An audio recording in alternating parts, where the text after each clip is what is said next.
আগের দিন ধরে নিউটনস লস অফ মোশনের recoil speed of the gun পর্যন্ত কমপ্লিট হয়েছিল। আজকে ধরে যে পার্টটা করবো সেটা হচ্ছে রকেট মোশন করানোর পর different types of free body diagram, পুলি সিস্টেম, এসব নিয়ে আমরা পড়বো আর কি, পড়াশোনা করবো। যাই হোক, এবার হেডিং দিবি রকেট মোশন বা রকেটের গতি।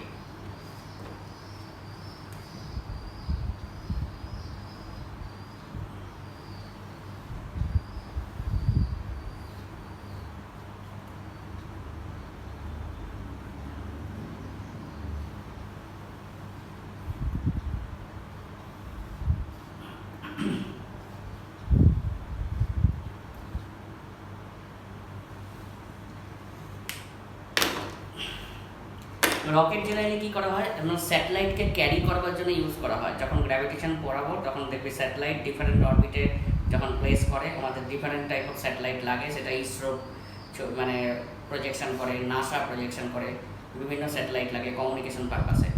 তখন আমি বলবো গ্র্যাভিটেশন যখন পড়বো, ওই স্যাটেলাইটকে ক্যারি করবার জন্য আমরা কিন্তু রকেট ইউজ করি। কী থাকে, এরকম কতগুলো ফুয়েল চেম্বার থাকে। এগুলো হচ্ছে ফুয়েল চেম্বার।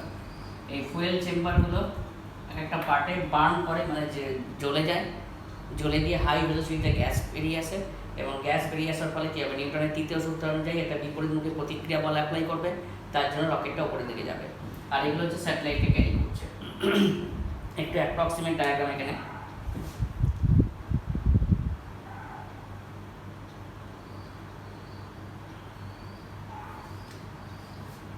ক্যাপিটাল এমটা লিখে রাখবি প্রাথমিক ভর, রকেটের প্রাথমিক ভর, initial mass of the rocket. Capital এমটা লিখে রাখবি রকেটের প্রাথমিক ভর।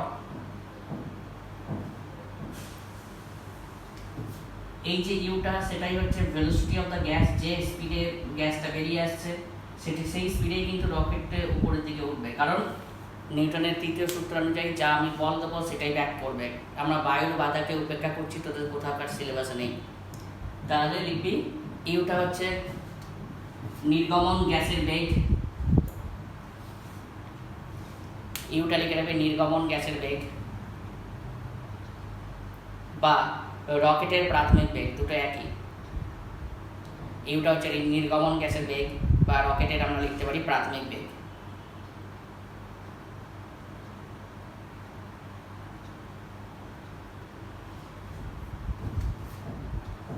dm/dt লিখবি যে হারে জ্বালানি দহন করা হচ্ছে। dm/dt লিখে রাখবি যে হারে জ্বালানি দহন করা হচ্ছে, বা যে হারে গ্যাস নির্গত হচ্ছে। যে হারে জ্বালানি দহন করা হচ্ছে বা যে হারে গ্যাস নির্গত হচ্ছে।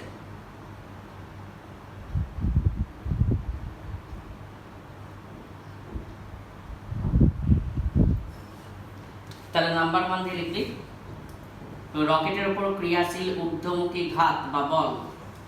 রকেটের উপর ক্রিয়াশীল ঊর্ধ্বমুখী ঘাত বা বল, রকেটের উপর ক্রিয়াশীল ঊর্ধ্বমুখী ঘাত বা বল।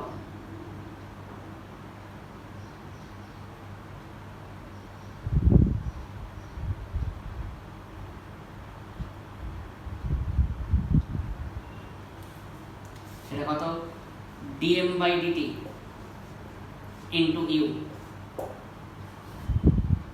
dm/dt ইন্টু ইউ মানে ভরবেগের পরিবর্তনের হার। দেখ আমরা কি করে বার করি রে, F = m * v - u/t। এই m/t মানে হচ্ছে dm/dt হয়ে গেল।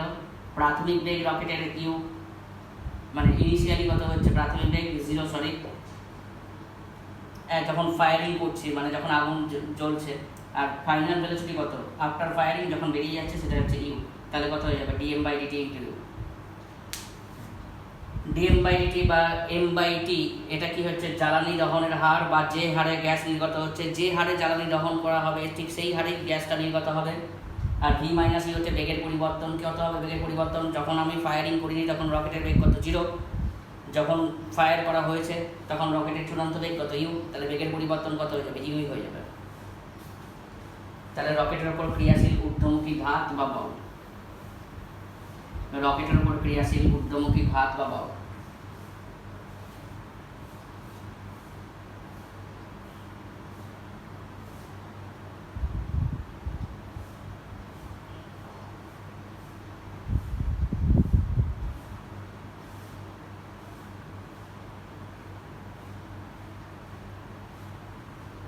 হয়েছে।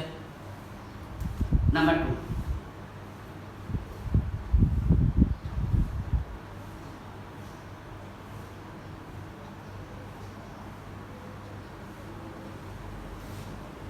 রকেটের ত্বরণ এই এর কলটা আমি কি লিখতে পারি, এই ক্রিয়াশীল ঘাত বা বল বাই রকেটের ভর, তাহলে আমি লিখতে পারি dm by dt into U by M. রকেটের ঊর্ধ্বমুখী ত্বরণ dm by dt into U by M. যদিও কিন্তু এই ত্বরণ পরিবর্তনশীল, সেই পরিবর্তনশীল ত্বরণ নিয়ে চললে কি হবে সেটা কিন্তু বোর্ডের মানে ক্লাস মানে সিলেবাস নেই। dm by dt into U by M লিখবি। যখন অভিকর্ষজ বলকে উপেক্ষা করা হয়, দুভাবে কোশ্চেন দেয়, উইথ গ্র্যাভিটি উইদাউট গ্র্যাভিটি। যখন অভিকর্ষজ বলকে উপেক্ষা করা হয়,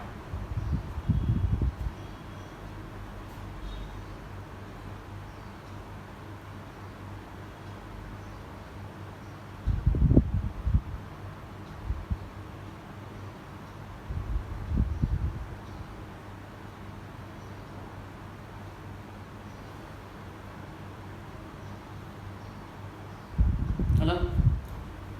যদি অভিকর্ষজ বলকে উপেক্ষা না করা হয় তাহলে আমরা কি লিখতে পারি দেখে নেন। যদি অভিকর্ষজ বলকে উপেক্ষা না করা হয় তাহলে ঊর্ধ্বমুখী বল কত, ঘাত কত এফ, নিচের দিকে কি কাজ করছে, রকেটের ভর কাজ করছে, এটা উপরের দিকে গতিশীল, তাহলে কোনটা বেশি, এফটা বেশি। কতটা বেশি, এফ মাইনাস এমজি, তাহলে আমরা লিখতে পারি F minus of mg that is equal to m a. তখন রকেটের ঊর্ধ্বমুখী ত্বরণ a equal to F minus mg by m, যেখানে এফ মানে আমি কি লিখতে পারি dm by dt into u minus of mg by m. সেটা তখন রকেটের মানে রকেটের ওপর ক্রিয়াশীল ঊর্ধ্বমুখী ত্বরণ। কখন, যখন অভিকর্ষজ বলকে কনসিডার করা হয়। কেন, এফটা উপরের দিকে কাজ করছে, নিচের দিকে কি কাজ করছে, ওয়েট অফ দ্য রকেট। এটা যদি উপরের দিকে যায় তাহলে কোনটা বেশি, এফটা বেশি। কতটা বেশি, F minus MG equal to রকেটের ভর ইন্টু ত্বরণ। যদি এই ভর পরিবর্তনশীল, কারণ এক একটা পার্ট বার্ন করবে আস্তে আস্তে সেটা পড়ে যাবে, তার মানে সেই ভরটা কমে যাচ্ছে। আমি আবার বলছি, সেটা বোর্ডের সিলেবাসে নেই, যখন যে ক্লাস বা নিটের ক্লাস করাবো তখন বলবো।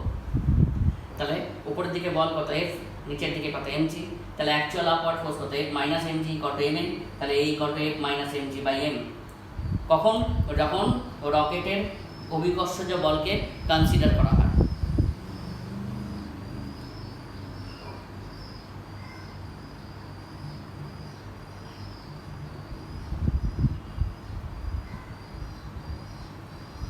ক্লিয়ার? নেক্সট লিখবে ফ্রি বডি ডায়াগ্রাম বা পুলি সিস্টেম। ফ্রি বডি ডায়াগ্রামে লিখে রাখ, এসব টিপিক্যাল বাংলা লেখার কোনো দরকার নেই। পুলি মানে হচ্ছে কপিকল,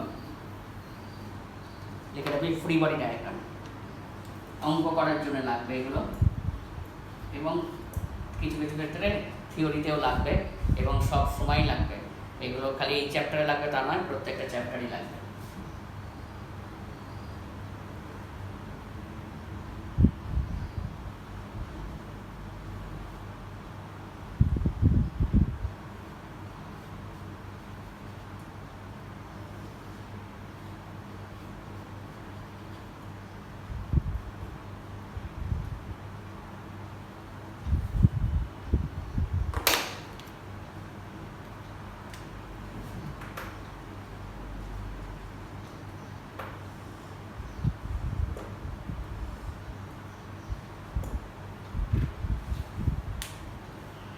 আগে ছবি এখানে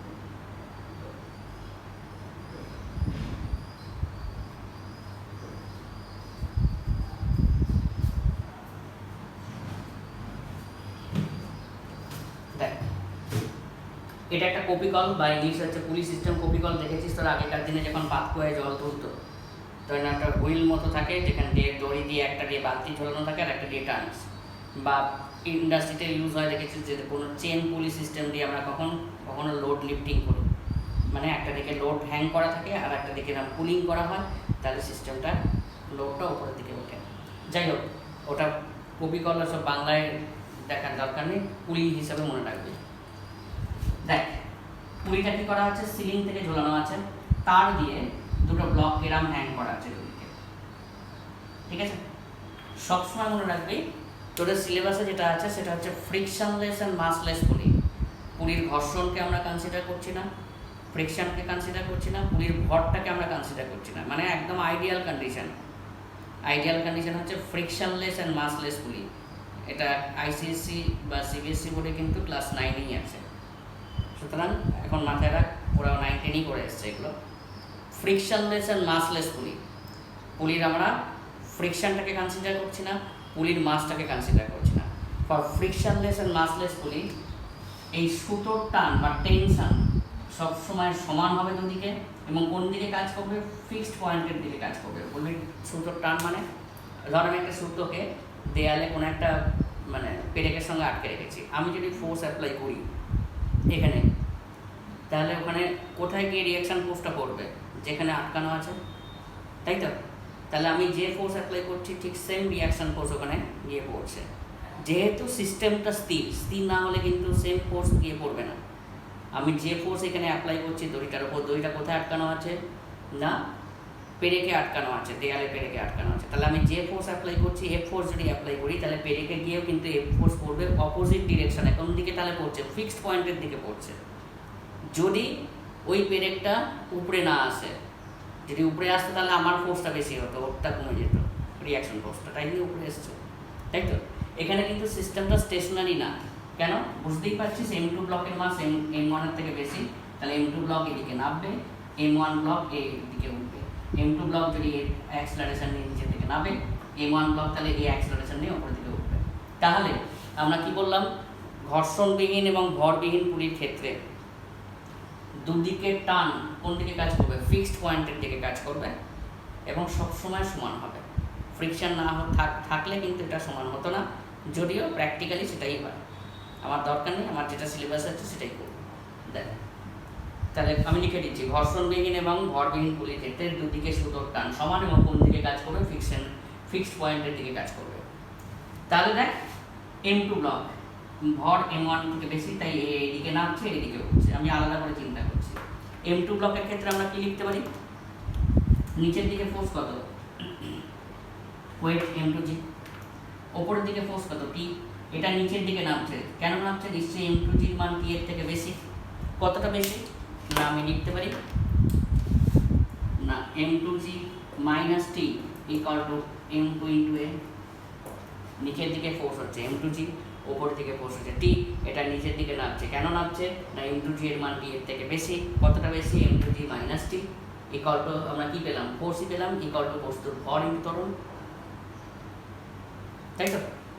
এটা উপরের দিকে উঠছে, তাহলে কোনটা বেশি, টিটা বেশি, কার থেকে বেশি, এর ওয়েটের থেকে বেশি, M1G। তাহলে এই ক্ষেত্রে কি লিখবো, T upward force minus downward force equal to কি লিখতে পারি, বস্তুর ভর ইন্টু ত্বরণ। দুটোকে সলভ করলে আমরা পাবো M2 minus M1 divided by M1 plus M2 into G। ত্বরণের মান, এই ত্বরণের মান যদি এখানে পুট করে দিই তাহলে টান পেয়ে যাবো আমরা।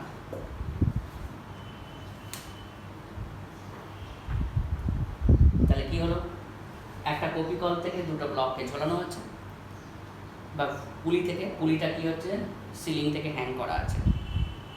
সবসময় মনে রাখবি, ঘর্ষণবিহীন এবং ভরবিহীন পুলির ক্ষেত্রে দুদিকে সুতোর টান সমান এবং কোন দিকে কাজ করবে, সবসময় ফিক্সড পয়েন্টের দিকে কাজ করবে। যেহেতু M2 মান M1 থেকে বেশি, তাই এই ব্লকটা নিচের দিকে নামবে, এটা উপরের দিকে উঠবে। তাহলে M2 ব্লকের ক্ষেত্রে আমরা কি লিখতে পারি, নিচের দিকে বল হচ্ছে M2G, উপরের দিকে হচ্ছে T, এটা নিচের দিকে নামছে, তাহলে কোনটা বেশি, M2G নিশ্চয়ই T এর থেকে বেশি। কতটা বেশি, M2G minus T equal to M2A। এটা উপরের দিকে উঠছে, কার জন্য উঠছে, T এর জন্য উঠছে, এটা বাধা দিচ্ছে কি, M1G। তাহলে আমি কি লিখতে পারি, T minus M1G equal to M1A। দুটোকে সলভ করলে আমরা ত্বরণ এবং টানের মান পাবো।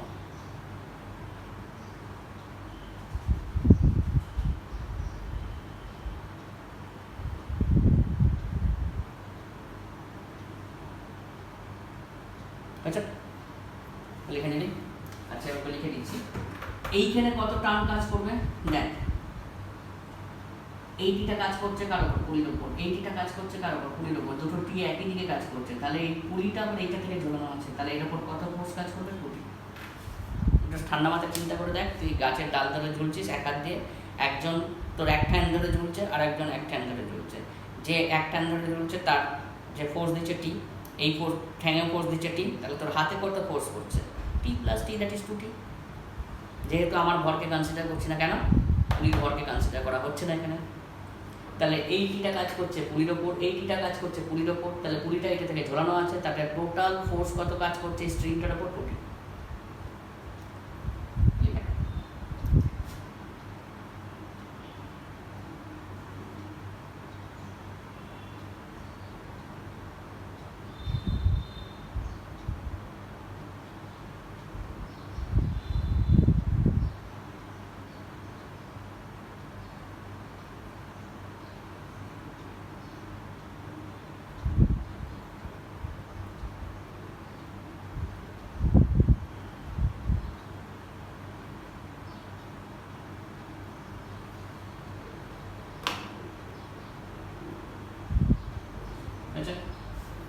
তাহলে দেখ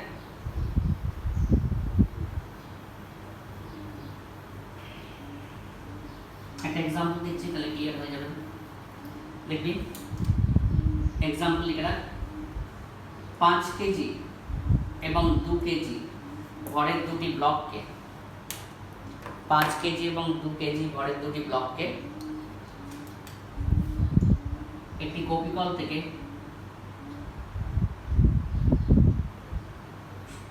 দড়ির সাহায্যে বা তারের সাহায্যে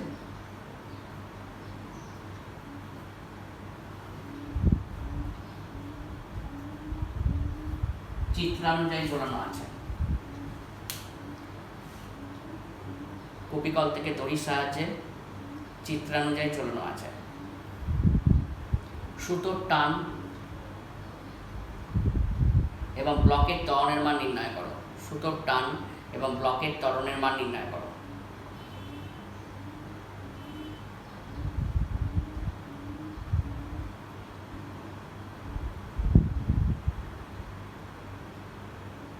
সুতোর টান এবং ব্লকের ত্বরণের মান নির্ণয় করো।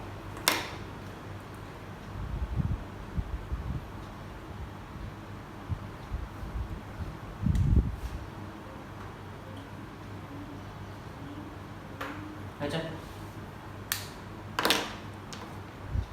সেই একই জিনিস, দুদিকে সুতোর টান সমান হবে এবং কোন দিকে কাজ করবে, পুলির ফিক্স পয়েন্টের দিকে কাজ করবে। তাহলে এটার ক্ষেত্রে কি লিখতে পারি, নিচের দিকে ফোর্স কত 5g, এটা তো নিচের দিকে নামবে এদিকে, কারণ 5 বেশি, 5 কেজি ওয়েট থেকে বেশি, এই উপরের দিকে উঠবে। তাহলে এটার ক্ষেত্রে কি লিখতে পারবো, 5g minus T equal to 5 into a. এটার ক্ষেত্রে কি লিখবো, উপরের দিকে হচ্ছে T minus 2g, T minus 2g equal to 2 into a. এগুলোকে যোগ করবো, দেখ টি কেটে যাচ্ছে, তাহলে 3g ইকুয়াল টু 5a और a equal to 3 into G by 5, G কত 10, তার মানে 6 মিটার পার সেকেন্ড স্কয়ার। এবার এখানে বসিয়ে দেবো এটা, তাহলে কিটা পেয়ে যাবো।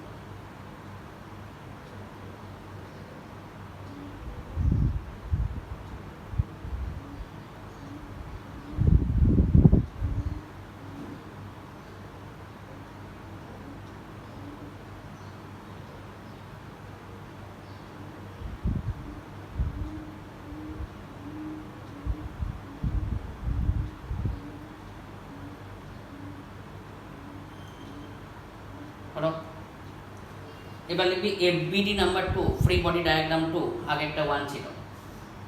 এবার লিখবি এফবিডি নাম্বার 2 বা ফ্রি বডি ডায়াগ্রাম নাম্বার 2।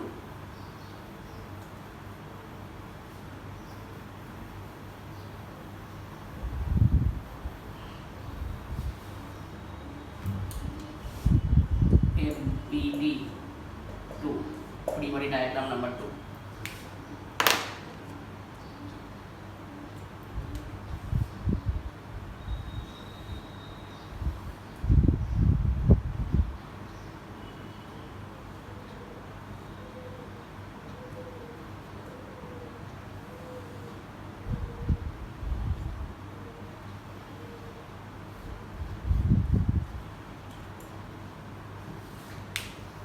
যেহেতু কপিকল বা পুলি আছে, ফ্রিকশনলেস আর মাসলেস, দুদিকে টান সমান হবে, কোন দিকে কাজ করবে? পুলির দিকে কাজ করবে, বা এটা হচ্ছে ফিক্স পয়েন্টের দিকে।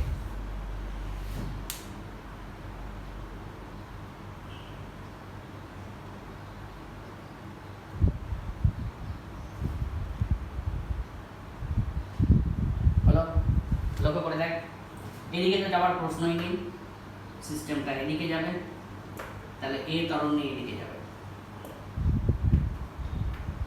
তাহলে এটা এদিকে পড়লে তাহলে ফোর্স কত রে? m2g। তাহলে m2 ব্লকের ক্ষেত্রে আমরা কি লিখতে পারি? নিচের দিকে ফোর্স কত? m2g। রেজিস্ট করছে কে? টি। এটা নিচের দিকে নামছে, তাহলে কোনটা বেশি? নিশ্চয়ই m2g টি এর থেকে বেশি। কতটা বেশি?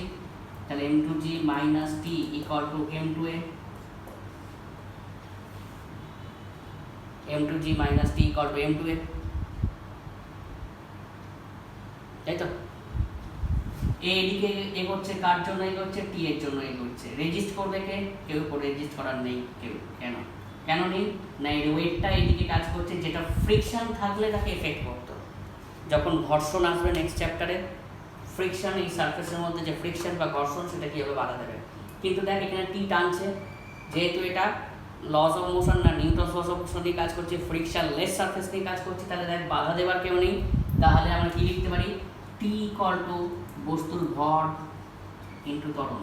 সব করলে বেরিয়ে যাবে।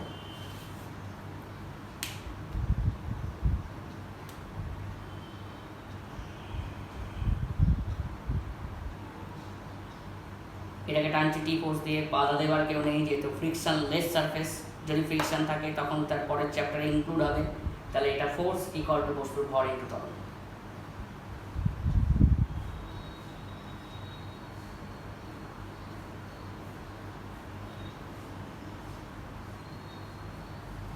হ্যালো,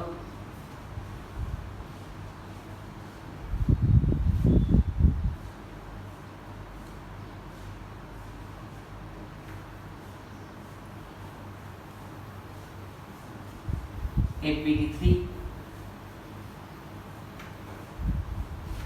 লেখা যাবে connecting block.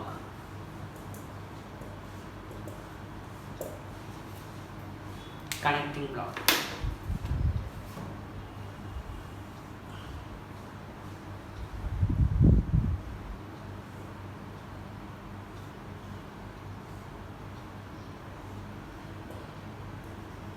M1, M2, M3 block.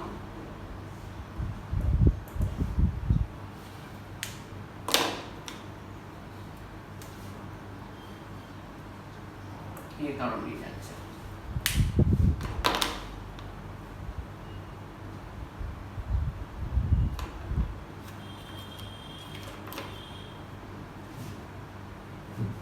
দেখ, এটা ধর A ব্লক, এটা B ব্লক, এটা C ব্লক। ভালো প্রশ্ন নেই। এই ব্লকটাকে টানছে কে রে? F1 ফোর্স, যেটা M1 ব্লকের উপর আমি ডাইরেক্টলি অ্যাপ্লাই করছি। M2 ব্লকটা যাচ্ছে কেন? এই ব্লকটাকে টানছি বলে যাচ্ছে। খালি যাচ্ছে তো না, নিশ্চয়ই কেউ একটা টেনে নিয়ে যাচ্ছে। কে নিয়ে যাচ্ছে? এই দড়িটা টেনে নিয়ে যাচ্ছে বা স্ট্রিংটা টেনে নিয়ে যাচ্ছে। নিশ্চয়ই তার কে কাজ করছে? টেনশন কাজ করছে। সেটা কোন দিকে কাজ করবে? ফিক্স পয়েন্টের দিকে। কি হলো? M1 ব্লকের ওপর F ফোর্সটা আমি ডাইরেক্টলি অ্যাপ্লাই করছি, তাই তো? M2 ব্লককে টেনে নিয়ে যাচ্ছে কেন? যেহেতু M1 ব্লককে টানছি এবং M1 এবং M2 ব্লক দুটো দড়ি দিয়ে কানেক্টেড, সেই দড়ির যে টান সেটা টেনে নিয়ে যাচ্ছে। তার প্রতিক্রিয়া বল T1 এর যে প্রতিক্রিয়া বল উল্টো দিকে কাজ করবে। আগের ক্ষেত্রে আপনি প্রতিক্রিয়া বল করবেন না কেন? আগের ক্ষেত্রে আমি ফোর্সটা ডাইরেক্টলি অ্যাপ্লাই করছিলাম, এখানে F ফোর্সটাই অ্যাপ্লাই করছি M2 ব্লকের উপর ইনডাইরেক্টলি। ইনডাইরেক্টলি যখন ফোর্সটা অ্যাপ্লাই করব, কার হেল্প নিয়ে আমি অ্যাপ্লাই করছি? না, সুতোর টান দিয়ে আমি অ্যাপ্লাই করছি। যখন ইনডাইরেক্টলি ফোর্স অ্যাপ্লাই করব তখন কিন্তু প্রতিক্রিয়া বলের সৃষ্টি হয়। ডাইরেক্টলি অ্যাপ্লাই করলে প্রতিক্রিয়া বলের সৃষ্টি হয় না। হয়, কিন্তু যদি বস্তুটা স্থির অবস্থায় থাকে। আমি আগেই বলেছি, আমি স্থির অবস্থা থাকলে আমি যদি এখানে একটা F ফোর্স দিই, ঘুষি মারে, আমাকে সেম রিয়াকশন করতে হবে। কিন্তু আমি যদি F ফোর্স দিই আর দেয়ালটা যদি সরে যায়, সেই আমার গতির বলের দিকে যদি সরে যায়, তাহলে কিন্তু প্রতিক্রিয়া বল সৃষ্টি হয় না। তার মানে ওই ফোর্সের জন্য ওর কিন্তু মুভমেন্ট ঘটে। যাই হোক, তাহলে আমি এফ ফোর্স এর উপর ডাইরেক্টলি অ্যাপ্লাই করছি, তাই কোনো ক্রিয়া প্রতিক্রিয়া বল নেই, ক্রিয়া বল আছে প্রতিক্রিয়া বল নেই। কিন্তু M2 ব্লকটা মুভ করছে এফ ফোর্স এখানে অ্যাপ্লাই করবার ফলে, এবং M2 ব্লক মুভ করছে এই সুতোর টানের জন্য। তার টান কোন দিকে কাজ করবে? স্থির বিন্দুর দিকে। তার প্রতিক্রিয়া বল কি হবে? উল্টো দিকে কাজ করবে। সিমিলারলি M3 ব্লক মুভ করছে কোন দিকে? এদিকে। কার জন্য? এর টানের জন্য, T2 এর জন্য। তার প্রতিক্রিয়া বল কোন দিকে কাজ করবে? উল্টো দিকে, কারণ আমি এর ফোর্সের জন্যই তো এগুলো এফেক্টগুলো হয়েছে, তাই তো? এবার পার্ট পার্ট আকারে করছি, ভালো করে লক্ষ্য করে দেখ, বোঝার জিনিস, বুঝে গেলে কিচ্ছু নেই। প্রথম ব্লকটা দেখ, মানে ক্রিয়া বল কতকে? এফ। বাধা দিচ্ছে কে? T1 এর প্রতিক্রিয়া বল। কোন দিকে যাচ্ছে? এ ত্বরণ নিয়ে এদিকে যাচ্ছে। তাহলে এর ক্ষেত্রে আমরা কি লিখতে পারি? প্রযুক্ত বল মাইনাস বাধা বল, কারণ এদিকে যাচ্ছে নিশ্চয়ই এফটা বেশি। F minus T1 equal to লিখতে পারি M1 এর। এই জন্যই এটাকে বলছে ফ্রি বডি ডায়াগ্রাম, এক একটা পার্ট করে করে করবো। M2 ব্লকের ক্ষেত্রে কি লিখতে পারি? একে টানছে কে? T1 এর ক্রিয়া বল। বাধা দিচ্ছে কে? এর প্রতিক্রিয়া বল। কোন দিকে যাচ্ছে? এ ত্বরণ নিয়ে সামনের দিকে যাচ্ছে। তাহলে আমরা কি লিখতে পারি? ক্রিয়া বল মাইনাস প্রতিক্রিয়া বল equal to M2 into A। এটা 1, এটা হচ্ছে 2। M3 এর ক্ষেত্রে কি লিখতে পারি?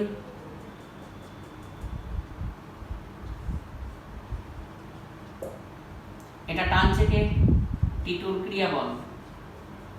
বাধা দিচ্ছে কে? কেউ বাধা দেওয়ার নেই, এ ত্বরণ নিয়ে যাচ্ছে। তাহলে T2 ইকুয়াল টু কি লিখতে পারি? M3 into A।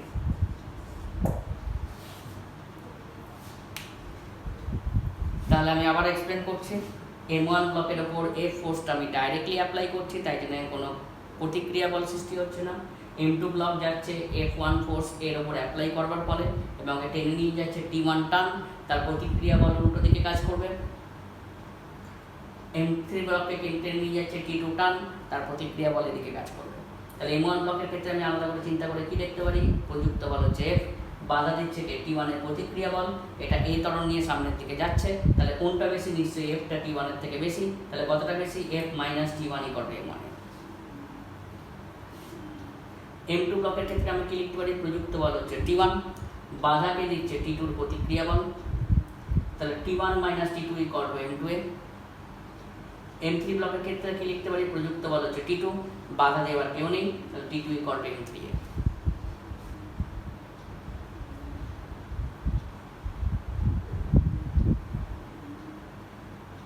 ঠিক আছে,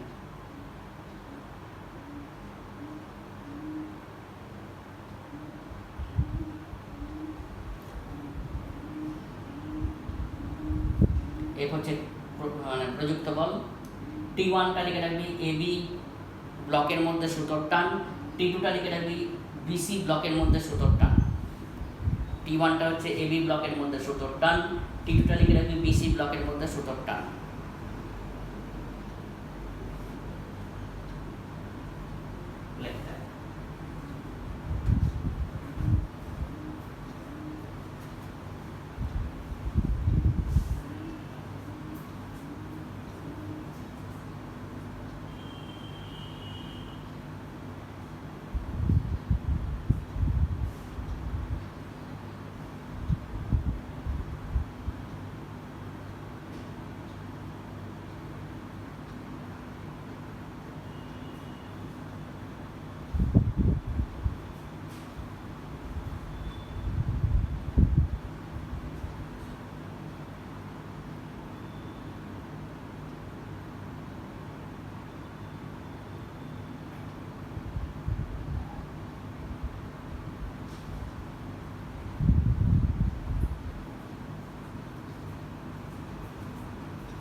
যদি এক্সাম্পল দিচ্ছি, বুঝবো। যদি ব্লকগুলোকে ঠেলতো তাহলে কি হতো, দড়ি দিয়ে দরকার ছিল না আটকাবার, মানে এরম জিনিসটা।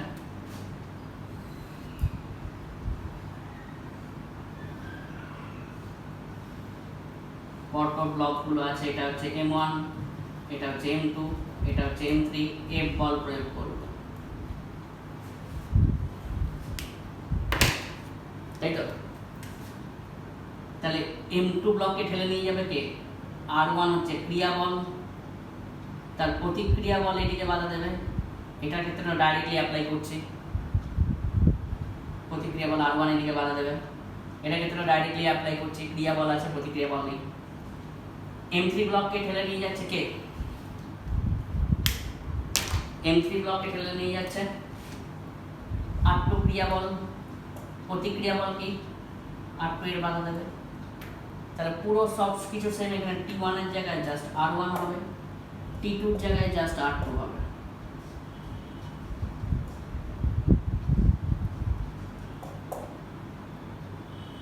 তাহলে ইকুয়েশনগুলো কি হয়ে যাবে,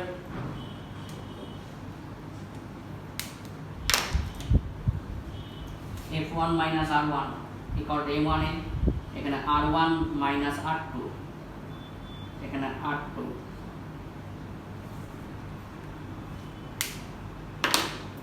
সেম জিনিস পুরো। F ফোর্স M1 ব্লকের উপর ডাইরেক্টলি অ্যাপ্লাই করছি, বাধা দিচ্ছে কে, R1 এর প্রতিক্রিয়া বল, এখানে R1, তাহলে F minus R1 equal to M1 এ।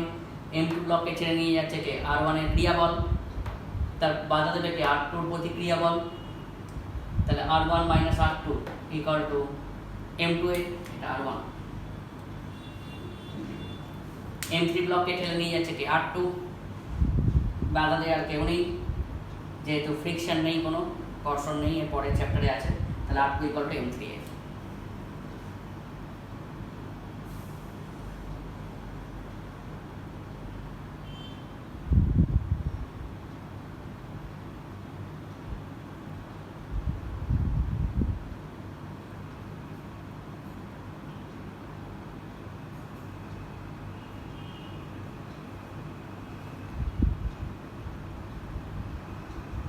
হলো,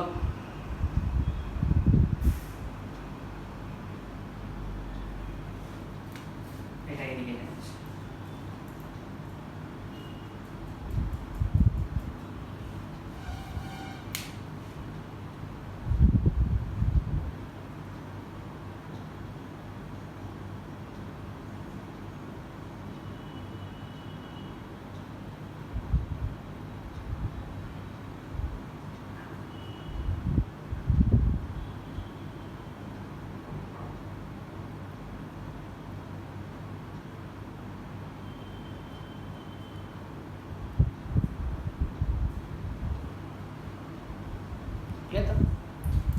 নেক্সট এক্সাম্পল দিয়ে দিই একটা, লাইক 5 কেজি, 3 কেজি এবং 2 কেজি ভরে তিনটি ব্লক, 5 কেজি, 3 কেজি এবং 2 কেজি ভরের তিনটি ব্লক, 5 কেজি, 3 কেজি এবং 2 কেজি ভরের তিনটি ব্লক পরস্পর দড়ি দ্বারা যুক্ত।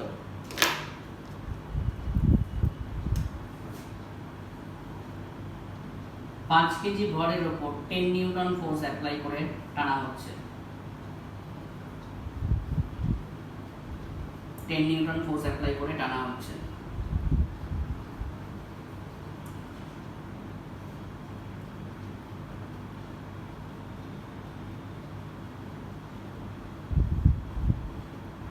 পাঁচ কেজি ভরের উপর 10 নিউটন ফোর্স অ্যাপ্লাই করে টানা হচ্ছে।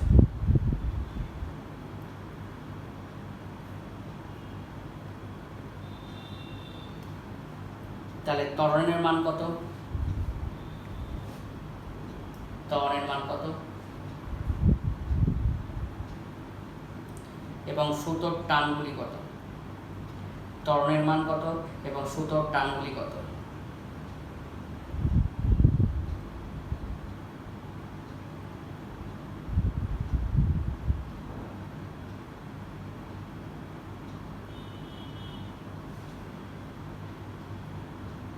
দেখ সেই একই কনসেপ্ট, এটাকে টেনে নিয়ে যাচ্ছি T1, বাধা দিচ্ছে T1 প্রতিক্রিয়া বল, এটাকে টেনে নিয়ে যাচ্ছে T2, বাধা দিচ্ছে T2। তাহলে 5 কেজি ভরের ক্ষেত্রে আমরা কি লিখতে পারি? প্রযুক্ত বল হচ্ছে 10 নিউটন, বাধা দিচ্ছে কি T1, এ ত্বরণ নিয়ে গতিশীল, তাহলে 10 minus T1 equal to 5 into a। 3 KG ভরের ক্ষেত্রে আমরা কি লিখতে পারি? প্রযুক্ত বল হচ্ছে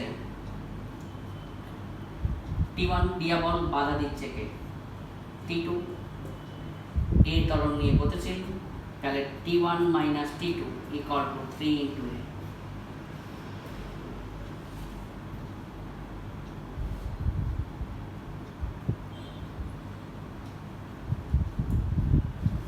কেজি ক্ষেত্রে আমরা কি লিখতে পারি? প্রযুক্ত বলকে T2, বাধা দেবার কেউ নেই, এ ত্বরণ নিয়ে গতিশীল, তাহলে T2 equal to 2 into a। তাহলে তিনটে ইকুয়েশন যোগ করবে, তাহলে ত্বরণ পেয়ে যাবে দেখ প্রযুক্ত বল বাই ভর, that is 1 metre per second square. সব ঠিক আছে, যেটা T1 এখানে কাটবে, T2 এখানে কাটবে, 10 a equal to 10 নিউটন। তাহলে এই বেরিয়ে গেল, এটা ফার্স্ট ইকুয়েশনে পুট করবি, T1 বেরিয়ে যাবে, সেকেন্ড ইকুয়েশনে এটা পুট করবি, T2 বেরিয়ে যাবে।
ওকে, নেক্সট লিখবি ইনক্লাইন প্লেন বা আনত তল।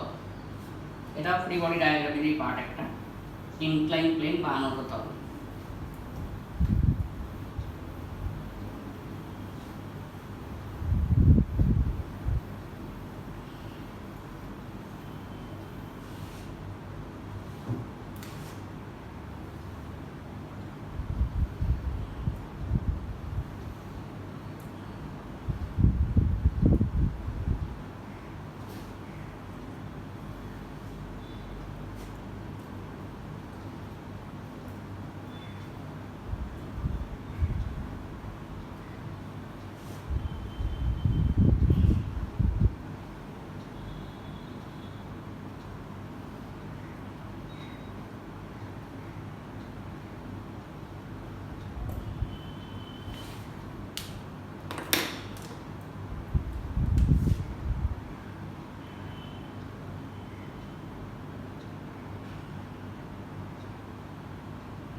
ভালো করে দেখো, ধর প্লেন সারফেসে একটা ব্লক আছে, এবি প্লেন সারফেসে একটা ব্লক আছে, তাহলে ওয়েটটা কোন দিকে কাজ করবে? এই যে সারফেসটা আছে তার সঙ্গে লম্বভাবে নিচের দিকে কাজ করবে, সেটাই হচ্ছে লম্ব প্রতিক্রিয়া।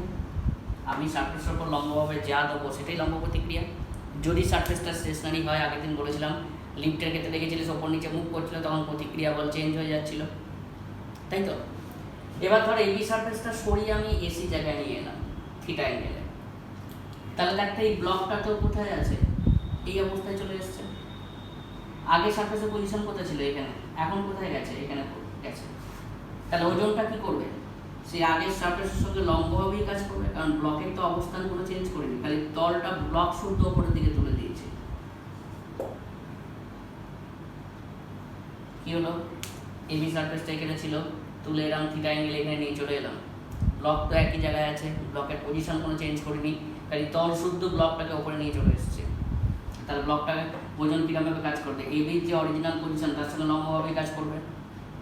আগের ক্ষেত্রে কী ছিল, এই তলের ক্ষেত্রে ওজন এবং লম্ব প্রতিক্রিয়ার দুটোর মধ্যে অ্যাঙ্গেল কত ছিল, 180 ডিগ্রি, বা দুটো একই লাইন বরাবর কাজ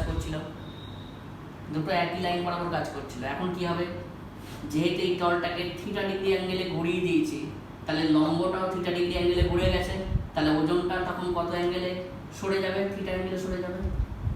যেহেতু তলটাকে থিটা ডিগ্রি অ্যাঙ্গেলে ঘুরিয়ে দিয়েছি, তাই জন্য এই লম্বটাও কিন্তু থিটা ডিগ্রি অ্যাঙ্গেলে ঘুরে গেছে, তাহলে ঘুরে যাওয়ার ফলে কি হবে, ওজনটা নিশ্চয়ই এই লম্বের সঙ্গে থিটা অ্যাঙ্গেলের কাজ করবে। আগের ক্ষেত্রে কি ছিল, দুটো সেম লাইনে ছিল, এখন কি হয়েছে, এই তলটাকে থিটা ডিগ্রি অ্যাঙ্গেলে ঘুরিয়ে দিয়েছি, ঘুরে যাওয়ার পরে তলের লম্বও নিশ্চয়ই থিটা ডিগ্রি অ্যাঙ্গেলে ঘুরে যাবে, তাহলে ওজনটা যদি আগের পজিশন বরাবর কাজ করে, তাহলে নিশ্চয়ই থিটা ডিগ্রি অ্যাঙ্গেলে লম্বের সঙ্গে কাজ করবে। তাহলে ওজনটা কি একটা ভেক্টর রাশি, এটাকে আমরা দুটো অংশে ভাগ করতে পারি। অ্যাঙ্গেলের সংলগ্ন উপাংশটা কি হবে, কস mg cos অফ থিটা, এর ডিরেকশন এদিকে বলে, এর ডিরেকশন এদিকে, আর এদিকে লম্ব উপাংশটা কত হবে, mg sin থিটা, তাই তো। তাহলে এই তল বরাবর লম্ব প্রতিক্রিয়া সেটা কত হয়ে গেল, mg cos অফ থিটা, যেটা আমার এখন কাজে লাগবে না, ফ্রিকশনে কাজে লাগবে। তাহলে ব্লকটা দেখ mg sin থিটা এদিকে কাজ করছে, এই ফোর্সটাকে ব্যালেন্স করার কেউ নেই, ফ্রিকশন ব্যালেন্স করে, যেহেতু ফ্রিকশন এখন তোরা কনসিডার করছিস না, তাই আমরা এখন এমনি নর্মালি কাজ করছি। তাহলে এই ব্লকটা দেখ mg sin থিটা এদিকে কাজ করছে, তাহলে তার জন্য কি হবে, ব্লকটা নিচের দিকে পড়তে চাইবে বা পড়বে, তাহলে ফোর্সের মান কত পেলাম, mg sin থিটা, তাহলে ত্বরণের মান কত পাবো, f/m, that is g sin theta. একটা খাতার উপর একটা ব্লক রাখ, যে কোনো একটা পেপার ওয়েট বা কিছু রাখ, প্লেন সারফেসে আছে এরকমভাবে কাজ করছে, খাতাটাকে এবারে ওই দিকে স্থির রেখে আস্তে আস্তে অ্যাঙ্গেলটা বাড়ালেই দেখবি এটা পড়ে যাচ্ছে। ফ্রিকশনে যারা প্র্যাকটিক্যাল করেছিলিস, মানে যারা প্র্যাকটিক্যাল তোদের তো ফ্রিকশনে প্র্যাকটিক্যাল হয়নি, কিন্তু দেখবি মানে আইএসসি সিবিএসসি বলে ছেলেটা করছিল, এরকম ইনক্লাইন প্লেন নিয়ে কাজ করছিল, তোদেরও আছে, ওটা ইনক্লাইন প্লেন নিয়ে আছে। যাই হোক, তাহলে যখন থিটা ডিগ্রি অ্যাঙ্গেলে হেলাচ্ছিস, তাহলে কি হবে, ওয়েটটা দুটো অংশে ভাগ হয়ে যাবে, একটা হচ্ছে mg cos থিটা, যেটা প্রতিক্রিয়া বলের ঠিক উল্টো দিকে কাজ করবে, আর একটা হচ্ছে mg sin থিটা, যেটা হচ্ছে আনব্যালেন্সড ফোর্স, একে ব্যালেন্স করার কেউ নেই, যার জন্য বডিটা নিচের দিকে ত্বরণ নিয়ে নামবে। তাহলে ফোর্স ইকুয়াল টু লিখতে পারি mg sin থিটা, ত্বরণের মান কত হয়ে যাবে, f/m, that is g sin theta. তার মানে একটা যখন ব্লককে ঘর্ষণবিহীন আনত তলে রাখা হয়, তাহলে যে ত্বরণ নিয়ে নিচের দিকে পড়ে সেটা হচ্ছে g sin থিটা। আর একবার বলছি, এই তলটা এখানে শিফট হয়ে গেছে, তাহলে ওজনটা আগের তলের সঙ্গে লম্বভাবে কাজ করছিল। আগে যখন তলটা এখানে ছিল, ওজন আর লম্ব প্রতিক্রিয়া একই লাইন বরাবর কাজ করছিল, এখন যে তলটা থিটা এখানে ঘুরে গেছে, তাহলে কি হবে, এই ওজনটা এই তলের লম্বের সঙ্গে থিটা অ্যাঙ্গেলে ঘুরে যাবে। ওজন কি একটা ভেক্টর রাশি, তাহলে দুটো অংশে ভাগ করতে পারি। তাহলে অ্যাটাচ কম্পোনেন্টটা কত হয়ে যাবে, cos mg cos of theta, এদিকের উপাংশটা কত হয়ে যাবে, mg sin থিটা। এই উপাংশটাকে নিয়ে আমরা এখন কাজ করবো না, কেন না, ফ্রিকশন লেস সারফেস, ফ্রিকশন থাকলে বলে ইনক্লুড হবে, কিন্তু mg sin থিটা দেখ আনব্যালেন্সড ফোর্স, একে ব্যালেন্স করার কেউ নেই, যার জন্য ব্লকটা নিচের দিকে পড়ছে, তাহলে আনব্যালেন্সড ফোর্স হচ্ছে mg sin থিটা, অতএব ত্বরণের মান হচ্ছে f/m, that is g sin theta. বুঝছে? তার মানে যখন কোনো ব্লককে ঘর্ষণবিহীন আনত তলে রাখা হয়, তাহলে যে ত্বরণ নিয়ে নিচের দিকে পড়ে তার মান হচ্ছে g sin থিটা।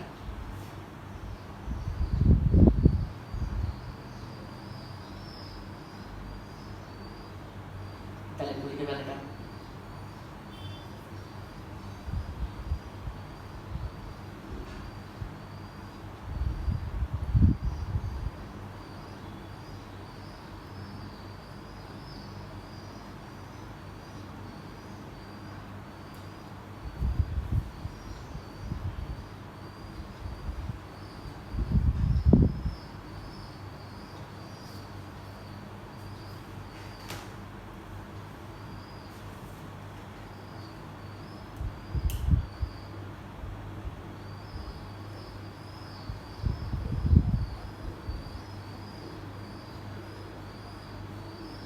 আচ্ছা, তাহলে লিখবি নিচের দিকে বল হচ্ছে f = mg sin থিটা, অতএব এ ধরনের মান হচ্ছে f/m, that is g sin theta.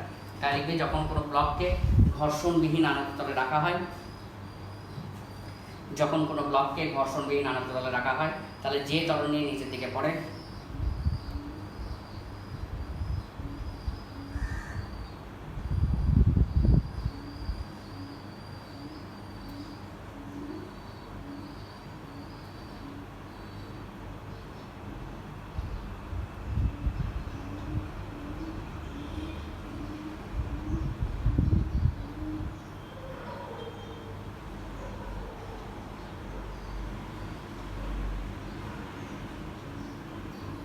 সেটা হচ্ছে g sin থিটা। হলো নেক্সট, যদি না লেখা হয়ে গিয়ে থাকে একবার দেখে নিবি, তাহলে দেখতে পাবি।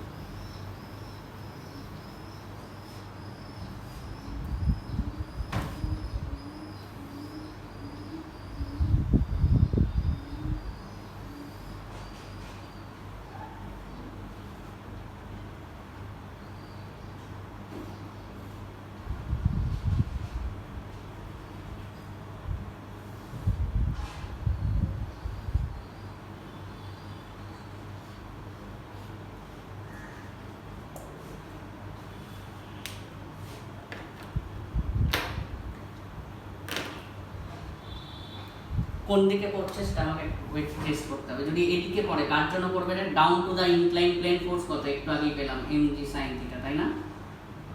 লম্ব প্রতিক্রিয়া নিয়ে আমার এখন কাজ নেই, কারণ ফ্রিকশন নেই।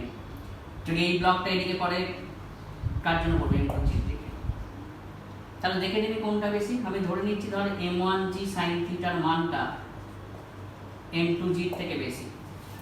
এদিকে যদি পড়ে কার জন্য পড়বে? m1g sin theta. এদিকে যদি পড়ে কার জন্য পড়বে? m2g। আমি ধরে নিচ্ছি m1g sin থিটার মানটা m2g এর থেকে বেশি। একই পুলির দুদিকে টান সবসময় সমান হবে এবং কোন দিকে কাজ করবে? পুলির সারফেসের দিকে কাজ করবে,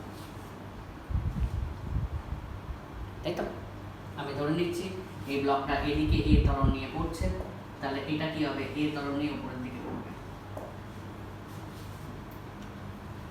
আগে এখানে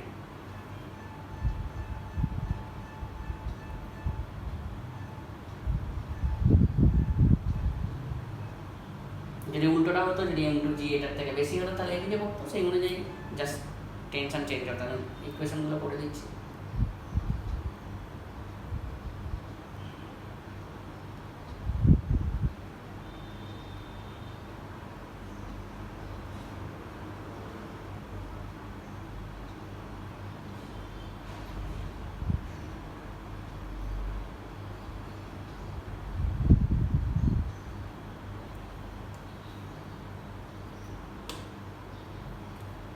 তাহলে দেখ এদিকে পড়ছে, তাহলে কোন ফোর্সের জন্য পড়ছে? m1g sin theta. বাধা দিচ্ছে কি? t। এটা নিচের দিকে নামছে, তাহলে কোনটা বেশি? m1g sin থিটা t এর থেকে বেশি। কতটা বেশি? m1g sin theta minus of t equal to m1 A. m1g sin theta minus of t equal to m1 এ।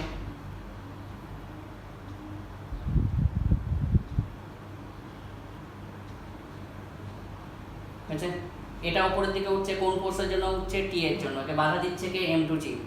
তাহলে এর ক্ষেত্রে আমরা কি লিখতে পারি? t minus m2g equal to আমি লিখতে পারি m2 এ।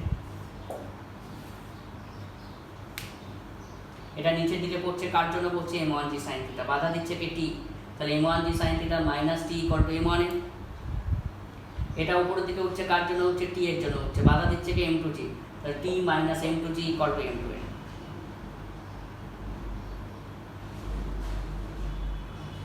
সলভিং করলেই পাবি।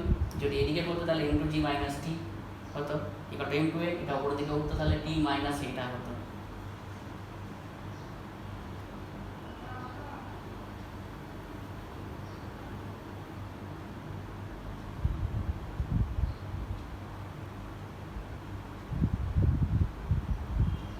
আচ্ছা, পরের দিন আরও 2-3টে করিয়ে তারপর আমি প্রবলেমসে যাব, এবং প্রবলেমস তো করাবো এই চ্যাপ্টারে। প্রবলেমস করিয়ে নেক্সট চ্যাপ্টারে চলে যাব। আর লাইট ডাউট ক্লিয়ারিং যেগুলো থাকবে সেগুলো তোরা যা ডাউট থাকবে করিয়ে দেবো। করার পরে কিন্তু আমি কিন্তু প্রবলেম করবো, কারণ অনেকেই করছিস না, ইচ্ছে করে আমি করাবো। ওকে, থ্যাংক ইউ।